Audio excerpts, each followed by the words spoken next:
राम बंधुओं, ज्योतिर्लोक में आपका फिर से हार्दिक स्वागत है। आज हम एक वर्ष के पश्चात फिर से मिल रहे हैं और आज का विषय है संपूर्ण कर्मकांड विधि में क्या है।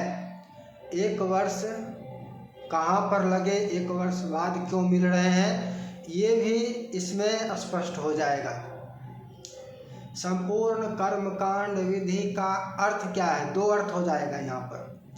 एक तो संपूर्ण कर्मकांड के पूजा पाठ, हवन, यज्ञ, विवाह, श्राद्ध इत्यादि,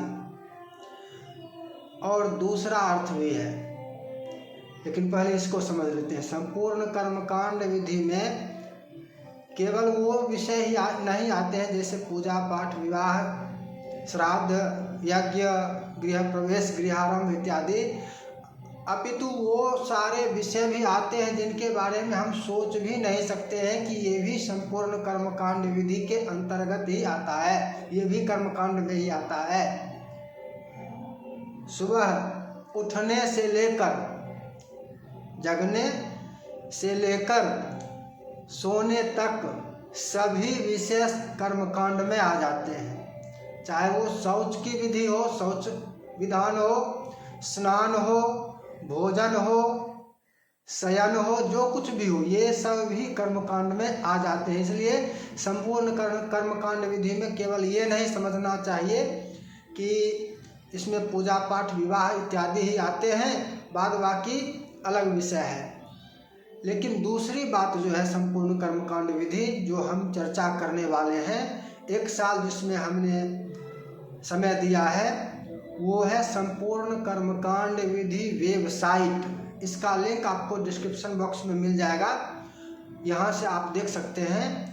अब इसमें इसका नाम तो संपूर्ण कर्मकांड विधि है, लेकिन ये कोई दावा नहीं कर सकता है कि उसने किसी पुस्तक में, किसी वेबसाइट पर या कहीं भी संपूर्ण कर्मकांड विधि दे दिया है। नाम रखा जा सकता है, लेकिन संपूर्ण कर्मकांड विधि एक जीवन में देना, किसी भी पुस्तक हो या जो कुछ भी हो, वहाँ पर देना संभव नहीं है। वहाँ पर अंकित करना, लिखना ये संभव नहीं है। विषय बहुत ही विस्तृत है और ये संभव नहीं है। इसलिए ये ना समझें कि सब कुछ उसमें दे दिया गया है और कुछ शेष नहीं है। नाम रखा जा सकता है। वेबसाइट का नाम है संपूर्ण कर्मकांड विधि, और इसमें बहुत सारे, एक साल में आप समझ सकते हैं कि कितने विषय यहाँ पर दिए गए होंगे।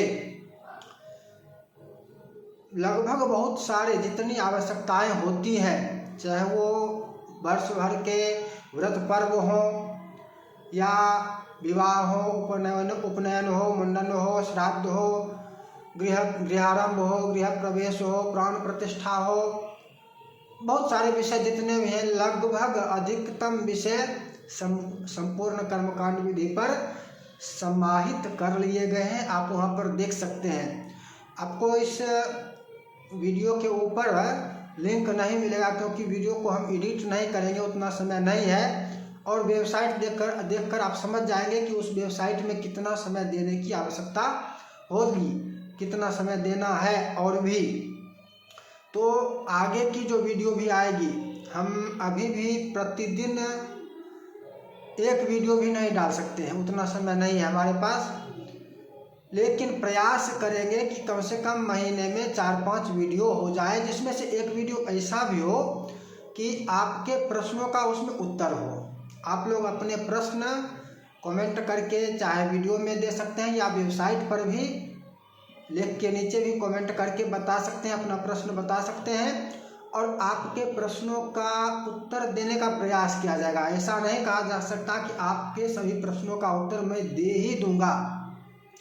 कुतर्क करके कुछ भी कह देना अलग बात है। उस तरह से कहने वाला तो कह सकता है कि आप जो प्रश्न पूछेंगे मैं आपके सभी प्रश्नों का उत्तर दे दूंगा, लेकिन प्रामाणिक उत्तर सभी प्रश्नों के तुरंत मिल ही जाए या 10 दिन, 20 दिन, महीने भर में भी मिल ही जाए, ये नहीं कहा जा सकता है। प्रमाण ढूंढने में बहुत समय भी लगता है। बहुत लोगों को आप सुनते होंगे यह कहते हुए कि ये किस पुस्तक में लिखा हुआ है, किस पुराण में लिखा हुआ है, किस शास्त्र में लिखा हुआ है। ऐसा जो कोई भी पूछता है उससे तुरंत पूछना चाहिए कि तुमने कौन कौन सा शास्त्र पढ़ा है, कौन कौन से वेद पढ़े हैं, कौन कौन से पुराण पढ़े हैं, कौन कौन सी स्मृतियाँ पढ़ी है, कौन कौन से सूत्र ग्रंथ पढ़े हैं, कौन कौन से बहुत सारे ग्रंथ हैं, व्याकरण पढ़ा है, ज्योतिष पढ़ा है, क्या क्या पढ़ा है, पहले ये बता दो।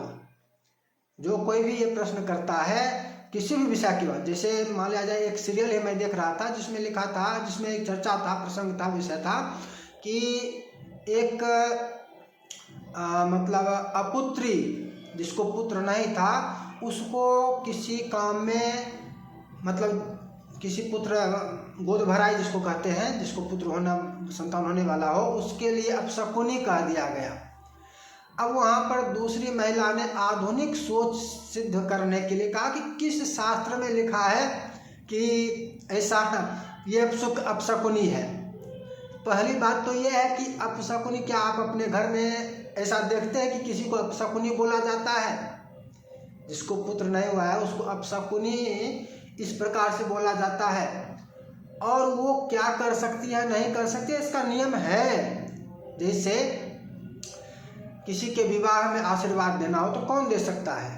उससे जो श्रेष्ठ हो, जो उससे श्रेष्ठ हो, आशीर्वाद कौन देगा? जो श्रेष्ठ है। तो विवाह में आशीर्वाद देने के लिए श्रेष्ठ कौन होगा? जिसका विवाह हो गया है।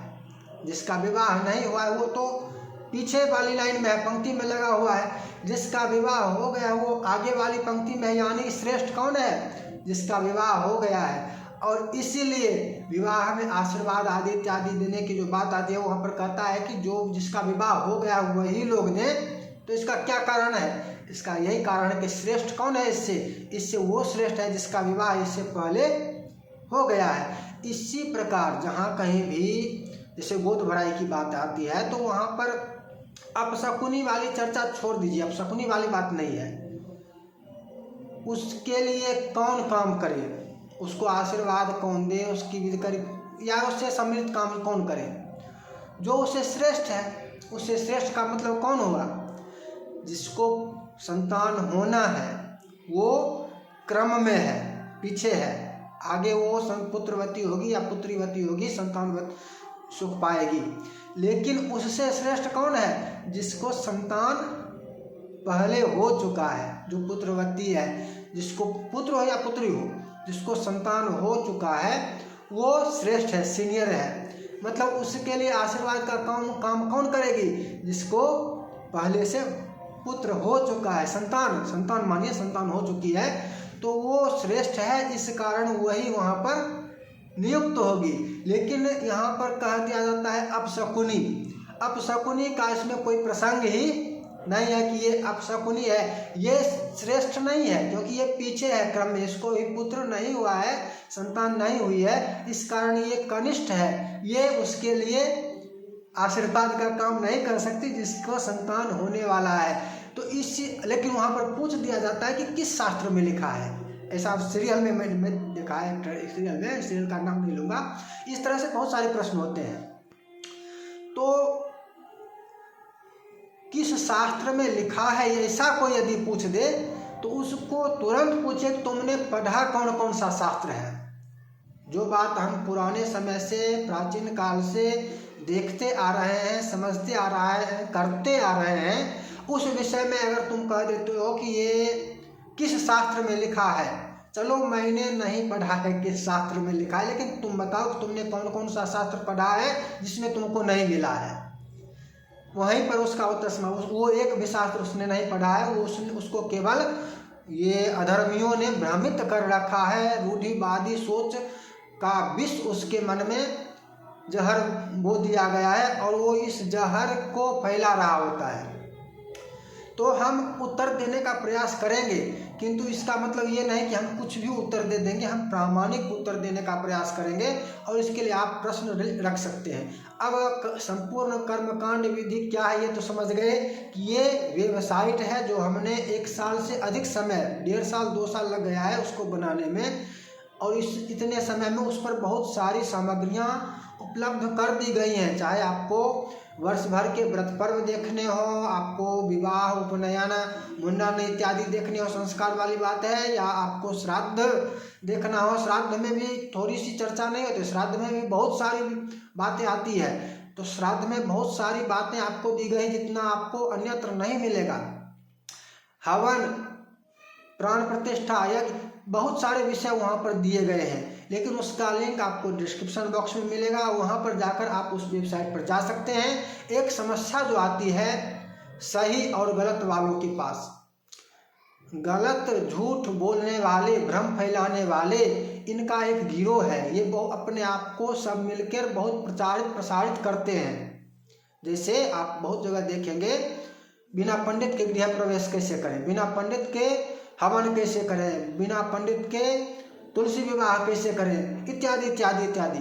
तो ये एक तो झूठ, अफवाह भ्रम फैला रहा है। शास्त्रानुसार बिना पंडित के एक व्रत भी नहीं हो सकता है, लेकिन ये भ्रम फैलाने वाले फैला रहे हैं और इसको बहुत प्रसारित भी किया जाता है। आप उसका उस तरह का जो वीडियो होगा, जो भी वेबसाइट पर लेख होगा, लेख का तो नहीं पता कर सकते आसानी से, लेकिन वीडियो को तो देख सकते हैं कि इसका कितना व्यू गया है, कितना लाइक है, उस पर देखिए। उसको बहुत प्रसारित किया गया है, लेकिन जिसमें सविधि, शास्त्र सम्मत विधि, सही बात बताई जाती है, उसके लिए अवरोध उत्पन्न किया जाता है।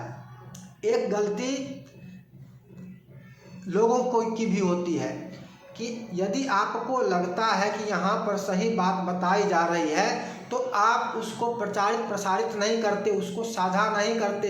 ये आपका दायित्व बनता है कि यदि आपको संपूर्ण कर्मकांड विधि या हमारे YouTube चैनल पर जो भी बात दिए जाते हैं, उनको प्रसारित करें यदि सही लगता है तो।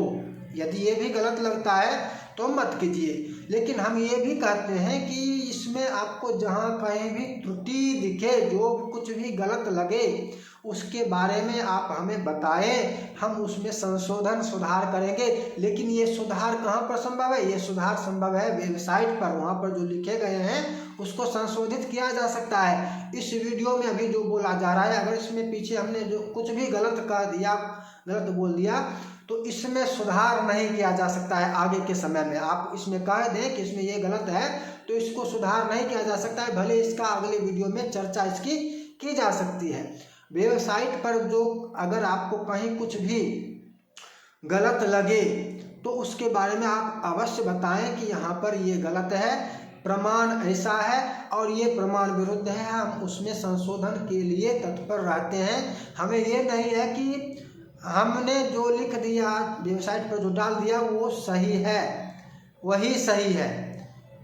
प्रमाण यदि उसके विरुद्ध हो तो हम उसमें संशोधन करने के लिए तैयार हैं। आपसे हम प्रमाण की अपेक्षा भी करते हैं। तो इस तरह से आप हमारा मार्गदर्शन भी कर सकते हैं। आप जो लोग विद्वान हैं, विद्वजन, हमारे वेबसाइट पर जाकर उसमें त्रुटि को ढूंढना है, क्योंकि ये संशोधन, ये सुधार जो होगा, ये अगली पीढ़ी के लिए लाभदायक होगा। इसलिए इसमें आप सबके योगदान की अपेक्षा है कि कम से कम एक वेबसाइट ऐसा हो जहाँ पर शास्त्र सम्मत उचित बात, उचित विधि, उचित मंत्र सब कुछ बताया गया हो, जिस पर विश्वास किया जा सके। क्योंकि ऐसा मिलना बहुत मुश्किल है कि जिस पर विश्वास के भ्रम ही अधिकतर प्रसारित किया जा रहा है।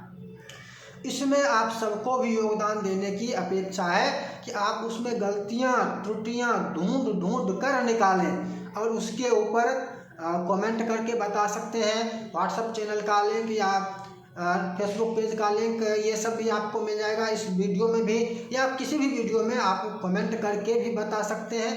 तो बताने के लिए आपके पास अनेकों तरीके हैं और उन तरीक़ों से आप हमें बता सकते हैं। सोशल मीडिया हो या जो कुछ भी हो, आप हमें बता सकते हैं कि यहाँ पर ये त्रुटि है, इसमें संशोधन की आवश्यकता है, हम उसमें संशोधन करेंगे। लेकिन प्रमाण की आवश्यकता होगी, प्रमाण आपको देना होगा कि ये प्रमाण है और आपने जो लिखा है ये प्रमाण के विरुद्ध है। प्रमाण, स्वप्रमाण चर्चा होगी तभी वो संशोधन में आएगा। केवल कही सुनी बातों से संशोधन नहीं होगा। प्रामाणिक चर्चा का तात्पर्य है कि उसमें स्वप्रमाण चर्चा की जाए। प्रमाण क्या? तो प्रमाण शास्त्रों में जो लिखा है वो प्रमाण है। उन प्रमाणों के आधार पर जो आप हमें बताएंगे, जो कुछ भी त्रुटि होगी उसको हम सुधार भी करेंगे। और इसी तरह से हम आगे कर्मकांड विधि, कर्मकांड से जुड़े सभी विषयों की चर्चा करते रहेंगे। सबसे पहले कौन सी चर्चा करनी चाहिए ये भी आप हमें बता सकते हैं, या अगली वीडियो में हम किस विषय पर चर्चा करें ये भी आप हमें बता सकते हैं। उसके आपके यदि बहुत सारे एक विषय के आ जाएंगे तो उस विषय के से संबंधित चर्चा ही हम पहले किया करेंगे। और यदि आप नहीं बताते हैं कि किस विषय की चर्चा करें तो हम कर्मकांड विधि वेबसाइट से संबंधित या और भी चर्चा जो कर्मकांड की है वो करेंगे अगली वीडियो में। और प्रश्न आप हमें अवश्य देते रहें, त्रुटि जहाँ पर दिखे वो त्रुटि भी बताते रहें। कर्मकांड विधि जो है संपूर्ण कर्मकांड विधि वेबसाइट, उसका लिंक आपको डिस्क्रिप्शन बॉक्स में मिल जाएगा। और प्रचारित प्रसारित करना भी आवश्यक है, चैनल को भी और वेबसाइट को भी सब्सक्राइब करना आवश्यक है। जब आप सब्सक्राइब कर लेंगे तब आपको नोटिस जाएगा, जो कुछ भी अपडेट हो अथवा नया पोस्ट नई वीडियो मिले उसकी सूचना आपको तभी मिलेगी जब आप सब्सक्राइब करके रखेंगे। फिर मिलेंगे। जय जय श्री राधे।